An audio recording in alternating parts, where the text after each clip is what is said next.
They get people, they get these radical Palestinian elements, these terrorists there.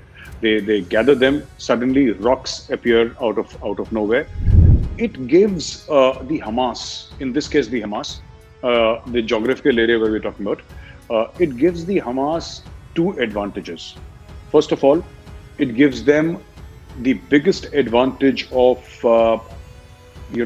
playing victim, which is Hamas's biggest weapon, even bigger than the rockets that Hamas uses, which is not more than a stone's throw anyway. It's a very small piece of land. There also, Hamas is earning, by the latest counts, if I'm not mistaken, over $250 million a year. They're making through various things. In 2009-10, they were earning 70, 80, 90 million dollars. So these people are making big money. It's a racket. They'll partner with Hezbollah, they'll fight against Iran, they'll get funding from all over the world, and the funding, 70-80% of the funding they get is from abroad. Yeah, they don't even get it from the Palestinians, because Palestinians are anyway not making so much money, Weber. They get their funding from abroad, they get funding from various benefactors, whether it's Qatar or whether any other place. So they get their funding from there, and after getting their funding from there, this is what they do. It may be a Jewish state, it is, and it was formed on the basis of Judaism, but hats off to the Israelis. They give equal rights to everybody. People live peacefully inside Israel. The problem is that I buy land from you, for example, Weber, and this is exactly what happened. I buy land from you, and when I say give me my land, you say no, I'll not give it to you. We stand with the Jews. We stand solidly with the state of Israel, because we have faced similar kind of attacks on our soil from people of similar mindset. I'm talking about terrorism, and this is something that has to be condemned. My fight is for equality. My fight is just that, if you find the desecration of a mosque so horrific, please find the desecration of a temple equally horrific. That is my only argument. I have no other argument. This thing has been done. More than 400 temples in Pakistan have been destroyed. 400 temples. Did any one of these Indian celebrities tweet that this is wrong? 400 temples have been destroyed. No. If you tweet about the destruction of a temple, right, you become a right-winger. You become a communal person. And in India, ये बहुत बड़ा इल्जाम है यार. Nobody is willing to take this on their heads. Nobody. But if you say that I was very offended when Israeli police entered Al-Aqsa Mosque, then you're secular, and then you're treated, and then you are part of that jet set elite. Yeah. Every time the Hamas says that, or the Hezbollah says the civilians have been killed. Now, I want to tell you how civilians are killed. The Pakistani army follows the same terrorist model of the Hamas and the Hezbollah, because all the rockets, the launchers where the rockets are, they are placed in highly populated areas, and they fire the rockets from there into Israel.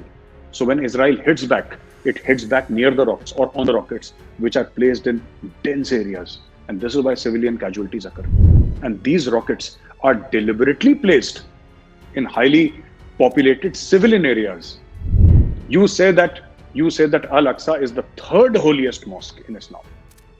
And how dare the Israelis enter the third holy mosque of Islam? I want to ask, how dare the Pakistani enter the most holy mosque of Islam, which is at just near Kaaba in Makkah? They've entered it. They have fired at the building. They have damaged the mosque. I accuse them not just of double standards. Our celebrities, whether they're in sports or whether they're in films, I don't accuse them of just double standards and hypocrisy, Weber. I accuse them of being stupid. They won't know where Israel is on the map. Ask them, what was the 6-day war? What was the Yom Kippur war? Ask them, how did this entire, problem start? Ask them. Hi, this is Major Gaurav Arya, and you're watching Defensive Offense English. Like, subscribe, and don't forget to press the bell icon. All of us here in India extend our full support to the IDF, the Israeli Defense Forces. And I have only one message for you. We are with you. We are standing right behind you. Go and bomb the living daylights of the Hamas. Jai friends, you are watching Defensive Offense, and I am Vaibhav. Today we are joined by Major Gaurav Arya to discuss the recent series of events that has happened in Israel. A recent conflict between the terrorists of Hamas, who are based in Palestine, and the Israeli Defense Forces. We'll discuss with Major Gaurav Arya what is happening and what could be the implications, and why the rest of the world must be scared of all these terrorists, whom a lot of people are supporting nowadays in the name of human rights. So, welcome, sir. Thank you very much, Vaibhav, and thank you very much for inviting me. So the first question is, what is happening in Israel? Why has it happened? And what could be the possible reasons why Israel has responded so strongly? Uh, Vaibhav, the answer to your question lies in your question. You said that Hamas is a terrorist organization, which it is, and that is the reason why this is happening now. These are territories, the Palestinian territories on one side, this part of it, and then we also talk about the Gaza Strip, and then we talk about essentially two terrorist organizations: the Hezbollah, which is Iran supported, and Hamas, which is essentially a Sunni radical Islamist organization. Both these organizations have, sworn to, if I can say, push the Jews into the sea, which is their stated aim. Vaibhav, this whole thing about violence happening, especially on Friday after Jummah ki Namaz, is not new. It has been happening for ever and ever, and it's been happening for a very long time, decades old. So every time somebody will give a call from inside the Al-Aqsa Mosque, this is not the first time, by the way, it's happening from this particular mosque as well. So what they do is they get people, they get these radical Palestinian elements, these terrorists there, they gather them. Suddenly, rocks appear out of nowhere. They start pushing. They start pushing the Israeli army, and the Israeli army is no pushover. The Israeli army reacts. Then people get hurt. It gives the Hamas, in this case, the Hamas, the geographical area where we're talking about, it gives the Hamas two advantages. First of all, it gives them the biggest advantage of playing victim, which is Hamas's biggest weapon, even bigger than the rockets that Hamas uses.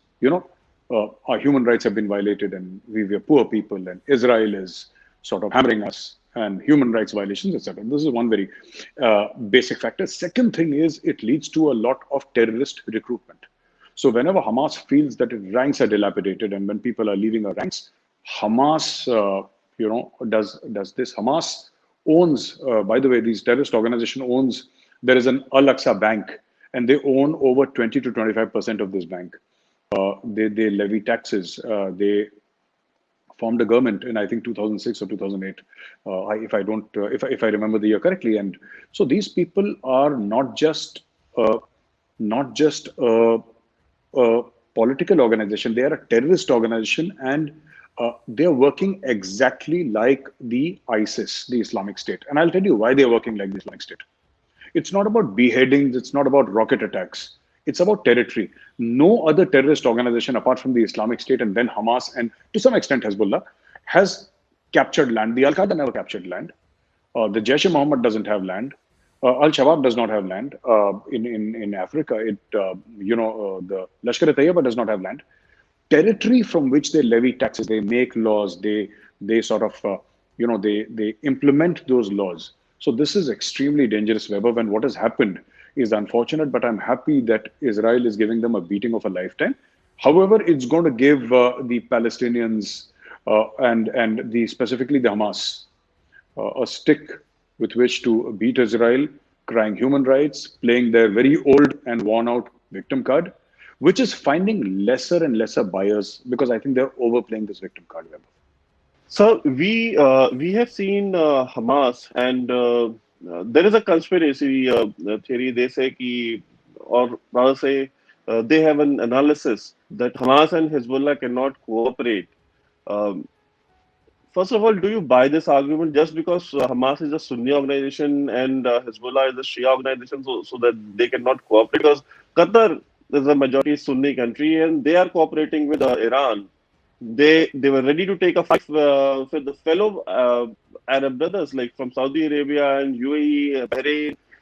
So they were willing to fight them, but they said, no, we are not going to curtail our ties with Iran. So they were willing to, stand with Iran. First of all. Secondly, we all know the role of Qatar in funding the radical jihadi groups like ISIS. And that's the only reason why Saudi Arabia and other countries imposed, embargo on Qatar.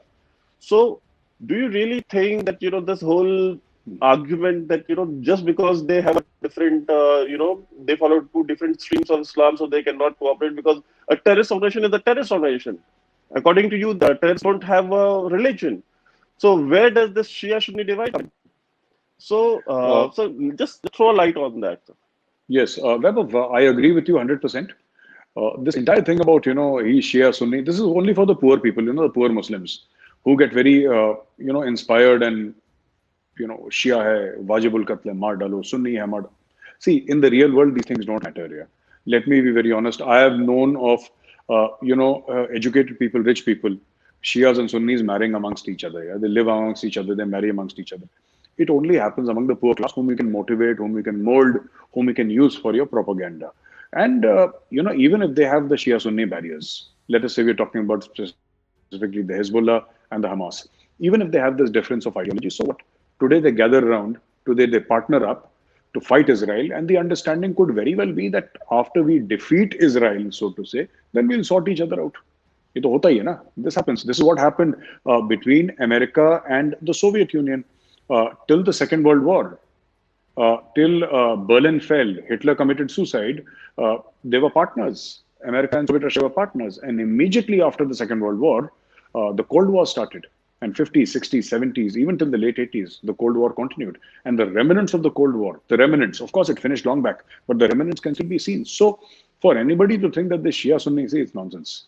It's to a very large extent, it is used to motivate the street because the street is uneducated, the street is uh, melodramatic, the street is emotional, the street can be molded. So you use the Shia card and the Sunni card whenever you feel like, but at the top level, people partner, people make money, and it's even for Hamas in that very very small territory, which is not more than a stone's throw anyway. It's a very small piece of land. There also Hamas is earning, by the latest counts, if I'm not mistaken, over $250 million a year. They're making through various things. In 2000, in 2009, 10, they were earning 70, 80, $90 million. So these people are making big money. It's a racket. They'll partner with Hezbollah, they'll fight against Iran, they'll get funding from all over the world, and the funding, 70-80% of the funding they get is from abroad. Yeah, they don't even get it from the Palestinians because Palestinians are anyway not making so much money, Weber. They get their funding from abroad, they get funding from various benefactors, whether it's Qatar or whether any other place. So they get their funding from there, and after getting their funding from there, this is what they do. This is business for the Hamas. Another thing which I wanted to, and perhaps we could look, Vaibhav, in your future questions, the Kashmir equation with all this. This is something that interests me a lot. I tweeted about it recently. So I'd like you to also dwell on this Kashmir equation so we can explain to our viewers what this means here in the Israel-Palestine sense. I'll come to that Kashmir question, sir. But I have one more question with regards to the current situation. It all started with the Israeli court's order to to give the rights, the land holding rights to the Jews. Which the land which is being occupied, 2 kilometers away from the old city of East Jerusalem, and in the Sheikh Jarrah. That land was purchased by Jews. I'm not going into historical nuances where the whole of Jerusalem was owned by Jews. It was purchased by the Sheikh Jarrah neighborhood was purchased by the Jews, as early as 20th century. So it's not very old. That they have bought that land and they own the rights. So Supreme Court of Israel ruled in their favor. Said, no, these guys have paid money and they own the rights. Now you are occupying land of other, religious community, and now, and including the mosque where all these troubles have taken place. That even that site was historically owned by the Jews. So you build your religious places on others' spiritual lands. You go and occupy and start living on the land that is owned by somebody else. Then when those people say, "Okay, give my land back," you start stone pelting. And don't you think that this whole this whole conflict, the onus of it is lies on the Palestinian people, not the Jews or the Israelis or IDF? See, this same thing, this is a template, Weber, when you have to understand, and I request our viewers to understand this template. This template was followed in Turkey also when Hagia Sophia, which was essentially, Hagia Sophia was a church, which was converted into a mosque. Then it was converted into a museum, and then again converted into a mosque. So if you see this entire template, the same template, even Al-Aqsa Mosque, it was never a mosque. So you enter somebody else's, place of worship, and you say that, from today this is a mosque. End of story. And once it's a mosque, it's a mosque. It doesn't matter. It doesn't matter. So, that is what is happening. It's happened in so many places across the world, and this is exactly what is happening there. The Jews bought that land, and the Supreme Court's judgment. You see, you have to understand that in the Middle East there is only one democracy, and that is Israel. One place which has free and fair elections, that is Israel. One place where even minorities have, 15-20% of Israel is Arabs, yeah, and they have equal voting rights. They're in the military, they're in the bureaucracy, they're in finance, they're everywhere, they're in sports, they're in films, they're everywhere. You see, so Israel gives equal rights. Their constitution enshrines equal rights for everybody. It's actually Israel, while the state religion may be Judaism, it may be a Jewish state, it is, and it was formed on the basis of Judaism. But hats off to the Israelis. They give equal rights to everybody. People live peacefully inside Israel. The problem is that I buy land from you, for example, Weber, and this is exactly what happened. I buy land from you, and when I say give me my land, you say no, I'll not give it to you. And if I demand my land, then I cry that I'm a poor man. How dare you do it? I'm scared. You are scaring me further. Go to the papers like Washington Post and New York Times and write long sob stories and get Indian film stars and Indian celebrities to tweet "Free Palestine." These people without an iota of IQ, no knowledge about how Israel was created, what were the UN resolutions, how this entire Gaza Strip, what happened to the Gaza Strip, what was the Yom Kippur War, what was the Six-Day War, who was Moshe Dayan, how did all these things happen? Suddenly, they think it's this huge romantic notion. The Intifada. We protest, we want to resist. Sitting inside your air-conditioned rooms, you want to resist, you want to protest. Israel is not impressed, first of all. You can keep on resisting and keep on protesting for 5,000 years. It will not make one drop of difference to the state of Israel and should not. That's number one. Number two, we stand with the Jews, we stand solidly with the state of Israel because we have faced similar kind of attacks on our soil from people of similar mindset. I'm talking about terrorism. And this is something that has to be condemned. Simply saying that, the Israeli police entered the Al-Aqsa Mosque. Vaibhav, there were so many people in India. You see, Irfan Pathan, a respected cricketer, said, you must condemn what has happened. Now, if I ask Irfan Pathan two questions on social media, I'm going to be branded a Hindu right-winger, and so what? So what? How does it matter? But, they'll say that you're going against the Constitution of India and you're doing this. And, फिर वो ज्ञान भी देते हैं ना लोग कि as an ex-army officer, you should not be doing this and doing this. What? There is a report of the Pakistan human rights. Everybody says Babri Masjid was destroyed. Everybody remembers Babri Masjid. Babri Masjid was destroyed on the 6th of December. 6th of December in 1992. I remember I was in Bhopal at that time. We used to live in Bhopal at that time. I had come home from holidays and it was my father was in the police. He was still serving at that time. He was DGP, in fact, of Madhya Pradesh at that time when in faraway Ayodhya, this thing happened. And on 8th of December, 48 hours later, a mob in Pakistan went on the rampage and destroyed 30 temples in one day. 30 temples in one single day. Vaibhav. Does anybody even know that 30 temples were destroyed? And this is a report of the Pakistani Human Rights Watch. This is a Pakistani report, not my report, not your report, not an Indian report. 30 temples were destroyed. My fight here is not to say that my religion is superior to your religion. My fight is not that I am better than you or my holy book is better than yours. That is not my fight at all, because it is not. My fight is for equality. My fight is just that, if you find the desecration of a mosque so horrific, please find the desecration of a temple equally horrific. That is my only argument. I have no other argument. This thing has been done. More than 400 temples in Pakistan have been destroyed. 400 temples. Did any one of these Indian celebrities tweet that this is wrong? 400 temples have been destroyed? No. Because if you tweet about the destruction of a temple, right, you become a right-winger. You become a communal person. And in India, ये बहुत बड़ा इल्जाम है यार. Nobody is willing to take this on their heads. Nobody. But If you say that I was very offended when Israeli police entered Al-Aqsa Mosque, then you're secular, and then you're fated, and then you are part of that jet set elite, yeah, who can talk about all these things. But sure, talk about Israeli police entering Al-Aqsa Mosque, I'll support you. But also talk about 1,000 Sikh girls and Hindu girls who were forcibly raped, converted, and married off in Pakistan. Yeah, tweet about that also. Na kabhi kabhi to हमारे लिए भी आवाज उठाओ. This I sometimes I feel very sad and despondent, Vaibhav, that you know uh, you can kill 1,000 Hindus. Yeah, it won't matter to anybody, Vaibhav. किसी को कोई फर्क नहीं पड़ेगा. No, nobody cares. We have to do this ourselves.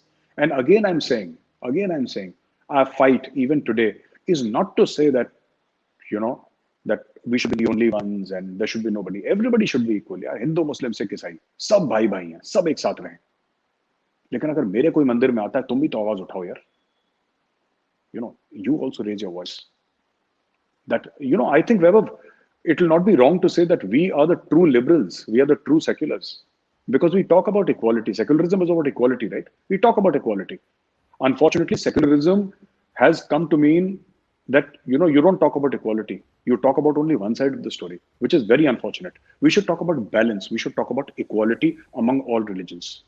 So people who are so sad that and they are so mad and angry, and they are so hurt that how could police enter Al-Aqsa Mosque. None of them are talking about the bigger question. What was the stone? There was a stockpile of stones inside a mosque. What was? I mean, how can you allow? You say that it is the third holy site in Islam, and you use that site to hide weapons, rockets, and stones, and God knows what. I mean, you should be offended for that. How can Hamas or any other group use our mosque to hide these weapons that were used to hurt people of other religious faith? So this is the first question. And secondly, when we see that there is one parallel that we see, and the the modus operandi is same, whether it is Kashmir or it is Palestine. That you always use your mosque to galvanize mobs. You use all these mosques to issue sermons against a particular religious group.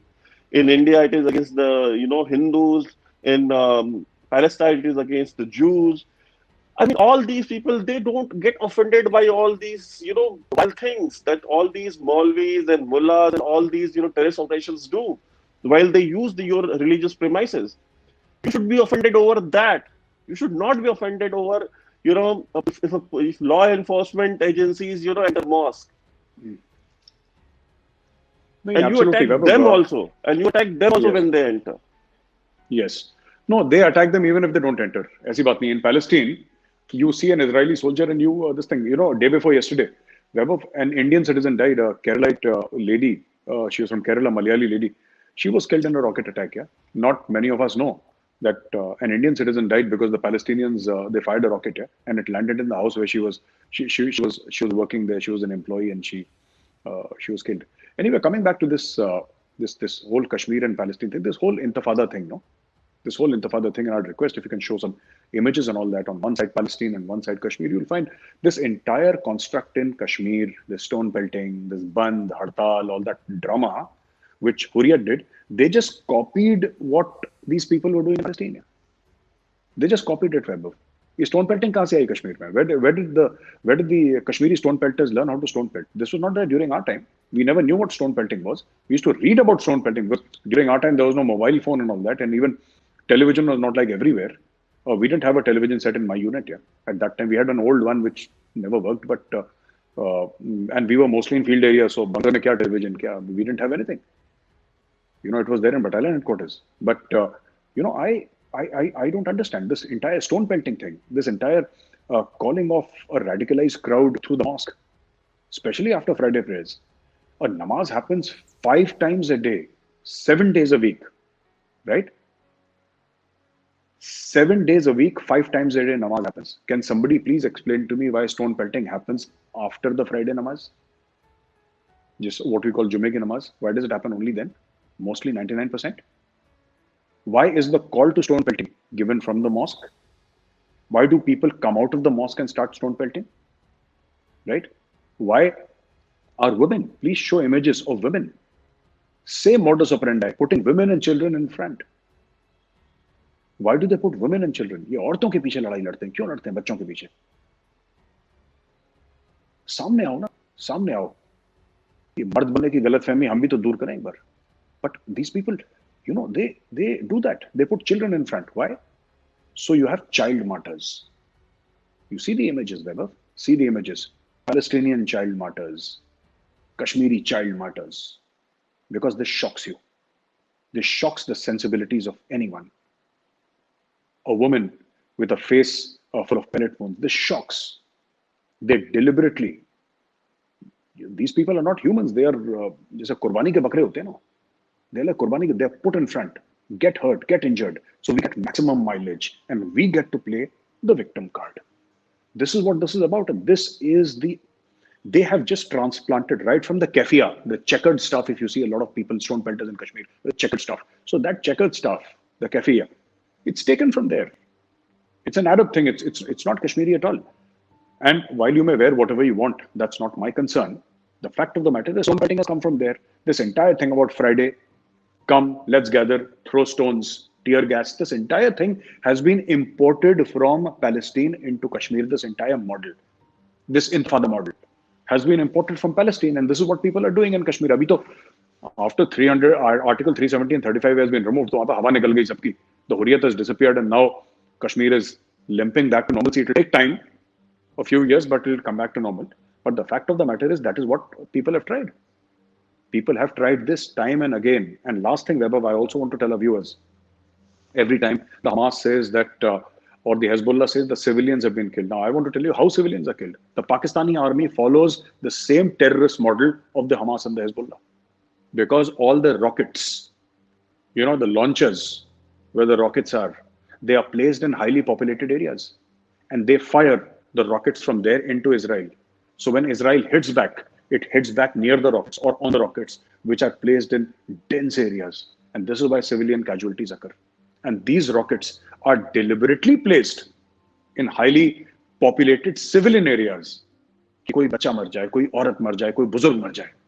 तो फिर हमें, एक victim card play. And, that victim card we can play very effectively in front of the global media, global audience. This is exactly what the Pakistani army does in Pakistan-occupied Kashmir. That those people call Azad Kashmir, right? And we call POK. That is what they do. They put their medium guns, their mortars, right in the middle of villages. We don't do that. We don't do that. We put them in isolated places because there is something called CV, na? There is something called counter bombardment. When you bombard, the enemy will read the flight path and they will counter bombard the same flight path. It will come back to you.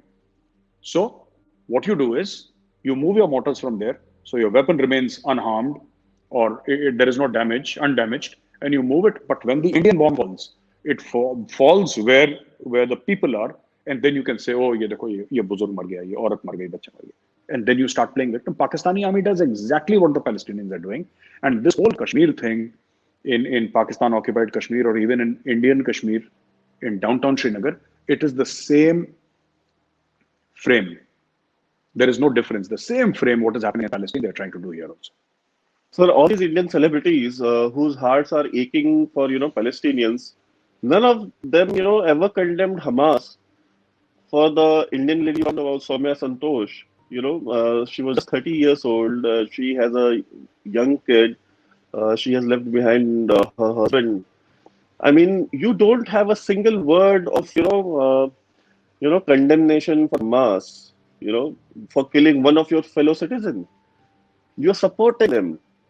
And you can't see Soumya Santosh or, all these people. I was so amazed to see that, that millions of them in India of one particular religious community, coming out in support of Palestinians and Hamas. None of them shed a single tear for more than 700,000 Kashmiri Hindus who can't live there in their own homeland. They are refugees in their own country. They were ethnically cleansed. Something that they are accusing Israel of.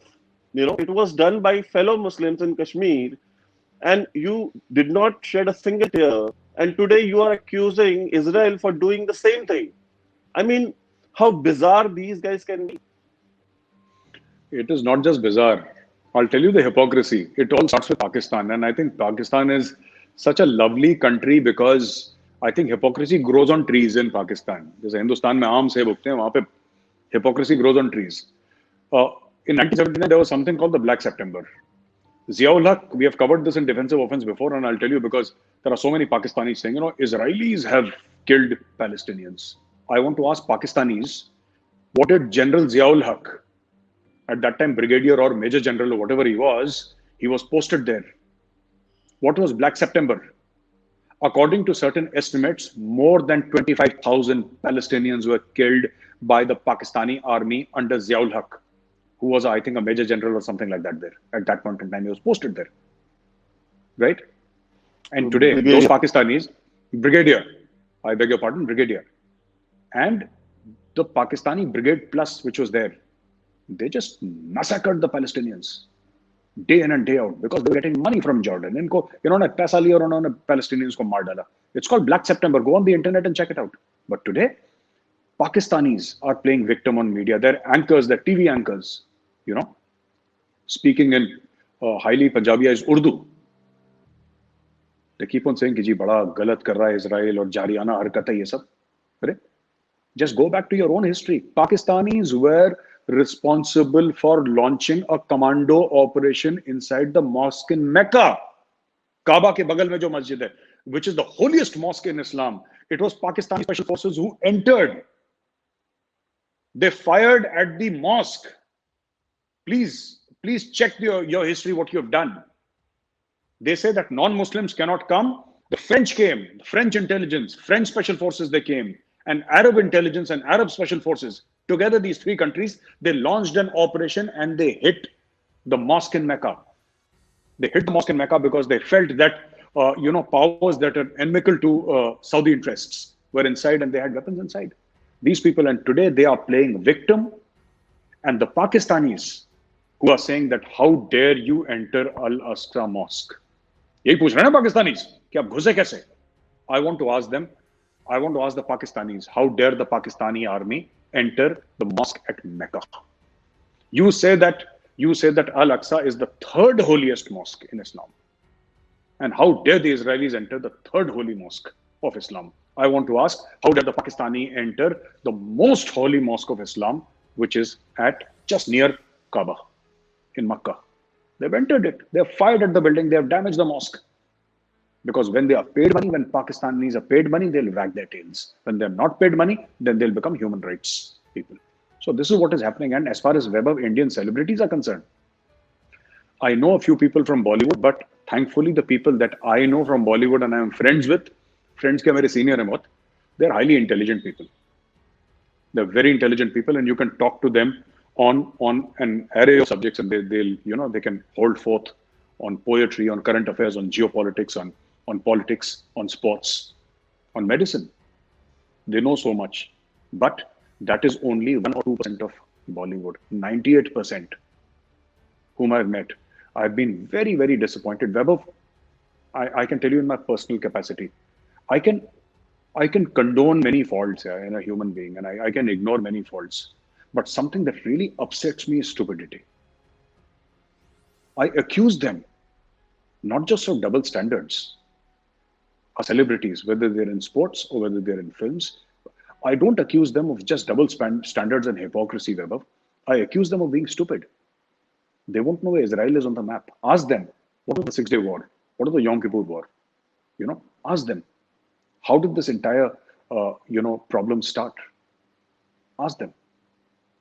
Pakistanis say that we do not recognize the existence of Israel. And yet, the same Pakistanis say that you must solve the Kashmir dispute according to the UN resolutions. Arey Baba, Israel was made according to a UN resolution only. On one hand, you don't want to respect the UN resolutions. On the other hand, you want to respect the UN resolutions. So it is not just hypocrisy. It is also stupidity, Vaibhav. And I can for a minute understand hypocrisy, because human beings will be hypocrites. But stupidity I cannot forgive or condone. And these people are stupid. IQ nahi hai in logon ki. They don't have any. They just think it's very. Kya bolte hain aajkal youngsters? It's very hep. to support. We resist. We want to resist. The same faces you'll see in Shaheen Bagh, the same faces making an absolute fool of themselves on Twitter. ये मेरे सामने आए, मैं इनसे पूछता हूँ 4 सवाल. I want to ask all these people. I will not take names here. I just want to ask them, what do you know about the Israel-Palestine conflict? Sit down with me. Let's have a 1 hour discussion live on television. Let's see how much you know. They don't know Vaibhav. I accuse them of having an IQ of a plant. That is what I cannot digest. So I guess plants must be having higher IQ than all these people, and they are much Must more be. useful for us because they give us shade, they give us oxygen, and all Yes. these buggers, they are worth giving nothing except unnecessary yarn on Twitter and creating unrest in their own country and trying to meddle Yeah. with countries like Israel. So my last and final question is that a person who's living in Chunapatti or Bhopal and a person who's living old walled city Lahore, all Hmm. these guys never got out of their own respective cities. All right, they don't know what is happening beyond their own districts, beyond their own neighborhood. But they shout death to the Jews every Friday.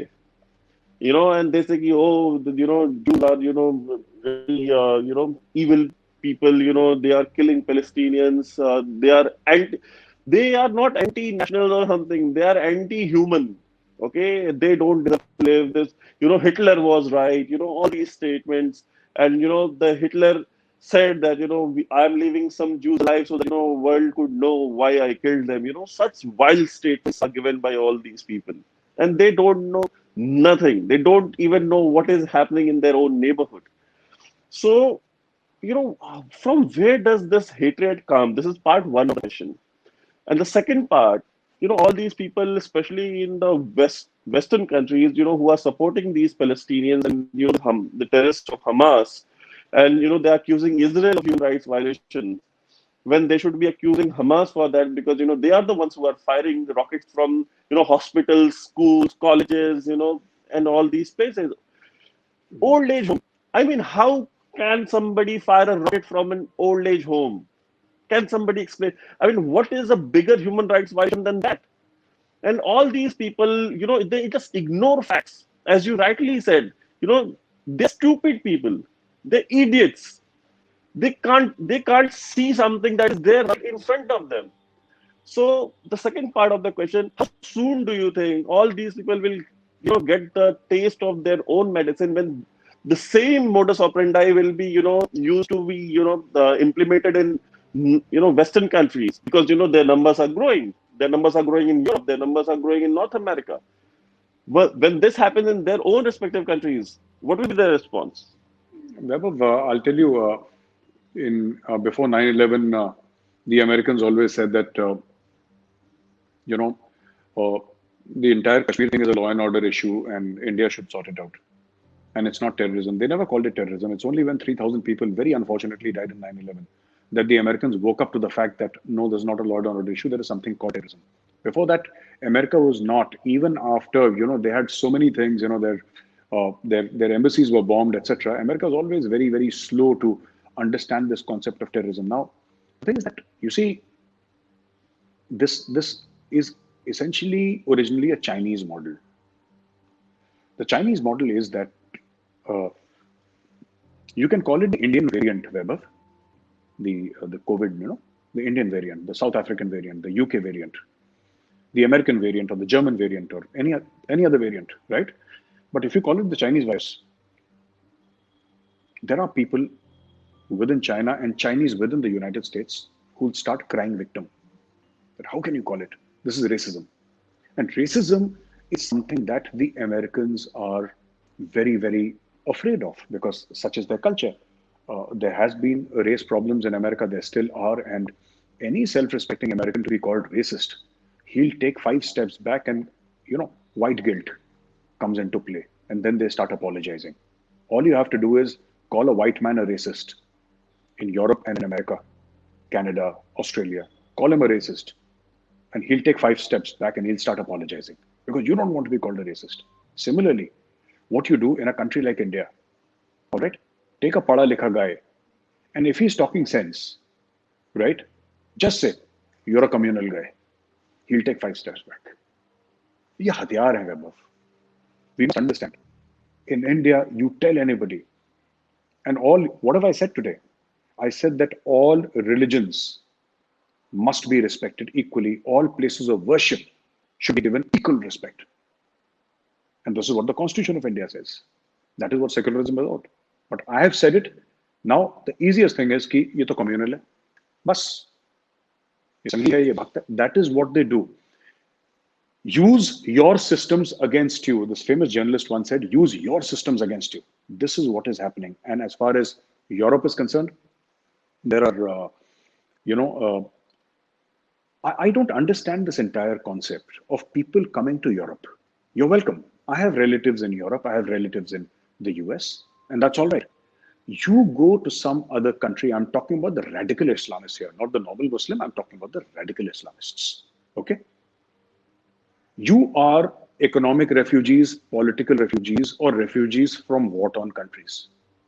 You left your own country because you thought your country was not good enough. So you went to the United States of America, you went to UK. You settled down, you had a good life, you raised your children in the American way, or the European way, or the English way. But suddenly you said, no, I want to now turn America into the country of my origin. So if I'm from Somalia, or if I'm from Pakistan, America should become Pakistan. This, defies all logic. Right? You left Pakistan because you thought it was a terrible place. Or you left Somalia because you thought it was a terrible place. But no, today you want America to become Somalia. And there are so many people who are doing this. And this has given rise in the recent decades to extremist right-wing Christian parties in Europe who don't have much of an electoral say, but they will every time they're gaining ground. And it's a matter of only 25, 30 years where you'll see clear demarcations in Europe. And it's going to be very unfortunate if this happens. But it's headed that way because we must understand that, people must speak up against all sorts of racism. Yeah? You can't be picky and choosy about racism. Yeah? You have to condemn everything unequivocally and equally. मुंह पे बोलना पड़ेगा. अगर मस्जिद का तोड़ना गलत है तो मंदिर का भी तोड़ना गलत है, गुरुद्वारे का भी तोड़ना गलत है, गिरजाघर का भी तोड़ना गलत है, सब गलत है. अगर किसी और भगवान के ऊपर बोलना गलत है तो इसके, उसके, उनके, सबके भगवानों के बारे में गलत बोलना गलत है. You can't have your cake and eat it too. It can't be a one-way street because today the world is waking up and saying that यार अब नहीं चलता ये. People are taking a step back. And again I'm saying one thing. हमारी लड़ाई किस चीज की है? The fight is for equality. It's not for supremacy. I don't say that I'm superior to a person following any other religion. I'm not. I don't want to be. Forget whether I'm not or I am. I don't want to be superior to you. Yeah. I don't want to be superior. I'm not saying that if you die, you'll go to hell. And if I die, I'm going to heaven. For me, Gaurav Arya is anyway going to hell. I तो करतूते हैं ऐसे कि हम नरक ही जाएंगे सीधा अगर नरक है तो. But we are not giving a certificate to anybody. We're saying live in peace. This entire thing about hatred for Jews, I don't understand. Pakistan saying that we will not recognize. Fraud देखिए पाकिस्तानियों का वैभव. Pakistan says that we will not recognize, right? We will not recognize Israel. Pakistan does not have a land dispute with Israel. Pakistan has not fought any wars with Israel. Okay? Pakistan does not have any problems, so to say, with Israel. But Pakistan will not recognize Israel. Why? Heaven knows, yeah. Heaven knows. क्योंकि फिलिस्तीनी हमारे भाई हैं. Yet, that same Pakistan will recognize India, with which it has fought 4 wars. We have a solid terrorism problem in Kashmir. They started terrorism here in Punjab, this Khalistani terrorism movement. 26/11, hundreds of terrorist acts. We have a border dispute with Pakistan, and yet Pakistan has an embassy here.